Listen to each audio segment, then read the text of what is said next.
స్వామి వివేకానంద జయంతి సందర్భంగా ఈరోజు youth festival అనేది ప్రభుత్వం అధికారికంగా ఇక్కడ నిర్వహించడం జరుగుతుంది.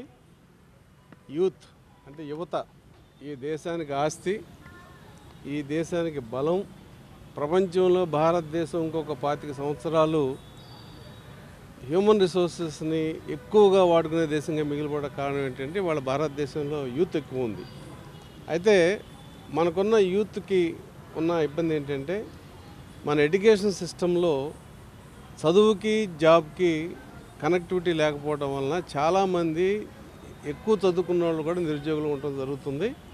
ఇప్పుడు కేంద్ర ప్రభుత్వం కానీ రాష్ట్ర ప్రభుత్వం కానీ వీళ్ళందరికీ స్కిల్ డెవలప్మెంట్ కానీ లేదంటే ఇతరత్ర ట్రైనింగ్స్ ఇచ్చి పారిశ్రామిక అవసరాలకు కానీ లేదంటే ఏదైనా ఒక జాబ్కి సరిపడా ట్రైనింగ్ కానీ ఇచ్చి వీళ్ళందరినీ మరి జాబ్స్లో పెట్టి చేయటం అనేది ఇవాళ భారతదేశానికి అటు ఆంధ్రప్రదేశ్కి కూడా ప్రధానమైన లక్ష్యంగా ఉంది. ఇవాళ ఆంధ్రప్రదేశ్లో 20 లక్షల ఉద్యోగాలు అని చెప్పి ఈ ప్రభుత్వం మరి నిర్ణయం తీసుకోవటం.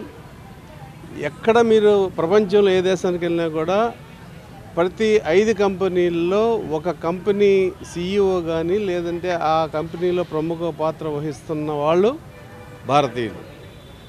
ఇది నేను చెప్పిన విషయం కాదు, ఇంటర్నేషనల్గా కూడా మనకున్న స్టాటిస్టిక్స్ ప్రకారం తెలుస్తుంది. ఎందుకంటే ఈ కంప్యూటర్ అనేది వచ్చిన తర్వాత ఆ లాజిక్ అంటే కంప్యూటర్ ప్రోగ్రామ్ లాజిక్ అనేది భారతీయులకి మొదటి నుంచి మ్యాథమెటిషియన్లో ఉన్న కెపాసిటీస్ మనం జీరోగా అనుకుంది మనమే. ఆ కెపాసిటీస్ వల్ల ఇవాళ కంప్యూటర్ ప్రోగ్రాంలో మనం చాలా ఎదిగాం. కంప్యూటర్ మనం కనుక్కోకపోయినా దాన్ని మేనేజ్ చేసే విషయంలో భారతీయులు అంత ముందున్నారు. సెకండ్ ఫీల్డ్ అనేది ఫార్మా రంగం. ఇవాళ ఫార్మా రంగంలో యువత చాలా అసలు ఎంత అంటే మీరు ఏదైనా ఒక ఫార్మా కంపెనీకి వెళ్తే తెలుస్తుంది. వాళ్ళ రీసెర్చ్ కానీ వాళ్ళ ఎఫర్ట్స్ కానీ వాళ్ళ నాలెడ్జ్ వలన ఫార్మా కంపెనీ కూడా చాలా డెవలప్ అయింది.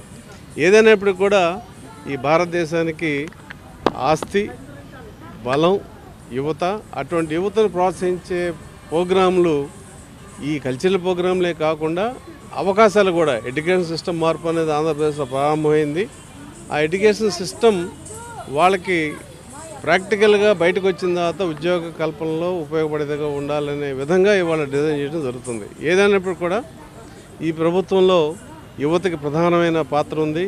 యువత కూడా ఈ అవకాశాన్ని అందిపుచ్చుకోవాలని చెప్పి నేను కోరుకుంటున్నాను. మరి స్వామి వివేకానంద స్ఫూర్తి కానీ ఆయన భారతదేశానికి తెచ్చిన కీర్తి కానీ యువతంతా కూడా ఆ మార్గంలో వెళ్ళాలి.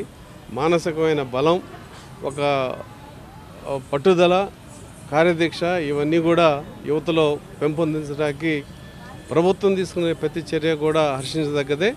మరి ఈ రోజున ఈ అవకాశాలను యువత అందిపించుకోవాలని చెప్పి మేము ప్రభుత్వం తరఫున యువతకు కూడా ఒక విజ్ఞప్తి చేస్తూ ఈ కార్యక్రమాన్ని అరేంజ్ చేసిన నిర్వాహకులందరూ కూడా హృదయపూర్వకంగా అభినందనలు తెలియజేస్తున్నారు.